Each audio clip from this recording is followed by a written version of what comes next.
शिक्षक पात्रता परीक्षा टीईटी संदर्भातील सर्वोच्च न्यायालयाच्या निकालाविरोधात महाराष्ट्र राज्य शिक्षक मध्यवर्ती संघटनेतर्फे रविवारी सोलापूर जिल्हाधिकारी कार्यालयावर हजारो शिक्षकांचा मूक मोर्चा काढण्यात आला।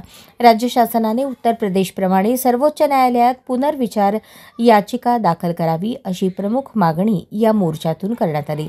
तसेच जुनी पेन्शन योजना लागू करावी, ऑनलाईन कामे बंद करावीत, शिक्षण सेवक योजना रद्द करावी, वस्तीशाळा शिक्षकांचा मूळ सेवाकाल ग्राह्य धरावा अशा मागण्याही मांडण्यात आल्याचे कृष्णा हिरेमठ राज्य संघटन मंत्री शिक्षक महासंघ यांनी सांगितले। राज्यमंत्री डॉ. पंकज भोयर यांनी घेतलेल्या बैठकीत शासन पुनर्विचार याचिका दाखल करेल अशी ग्वाही दिली होती। मात्र अद्याप कारवाई न झाल्याने शिक्षकांमध्ये संतापाची लाट उसळली आहे। महाराष्ट्र राज्य मध्यवर्ती शिक्षक संघटनेच्या वतीने आज टीईटीच्या संदर्भात सोलापूर जिल्ह्यामध्ये मूक मोर्चाचं आयोजन करण्यात आलेलं आहे। या मूक मोर्चाचा हेतू असा आहे की टीईटी संदर्भात सुप्रीम कोर्टाने एक निकाल दिला, तर त्यामध्ये सर्व जे सध्या कार्यरत शिक्षक आहेत त्या सर्वांना टीईटी उत्तीर्ण होणे आवश्यक असलेले निर्णयात म्हटलेलं आहे। आणि जर समजा 2 वर्षामध्ये त्यांनी टीईटी उत्तीर्ण झाले नाही तर त्यांच्या सेवा समाप्ती केली जाणार आहे। म्हणून या निर्णयाविरुद्ध बरं वास्तविकता 13 फेब्रुवारी 2013 नंतरनं टीईटी लागू आहे, त्याच्या अगोदरच्यांना टीईटी लागू नाही।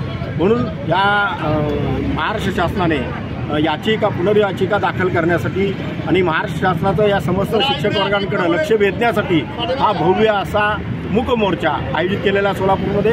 आज संपूर्ण महाराष्ट्रामध्ये ठिकठिकाणी प्रत्येक जिल्ह्यामध्ये त्या मोर्चाचं आयोजन केलेलं आहे। शासनाने एकतर ऑनलाईनची अनेक कामं आहेत, त्यामध्ये शिक्षण सेवा योजना रद्द करावी असे इतर विविध मागण्या आहेत। त्यातलं महत्त्वाची मागणी आहे की टीईटी जी परीक्षा आहे ती रद्द करावी आणि जे 2013 पूर्वीचे आहेत त्यांना टीईटीची सक्ती केलेला आहे, हा निर्णय रद्द करण्यासाठी शासनाने पुनर्याचिका दाखल करण्यासाठी हा मूक मोर्चा। तुमच्या मागण्या मान्य झाल्याने काय करणार? या ठिकाणी आम्ही पुढचं आंदोलन करणार आहोत।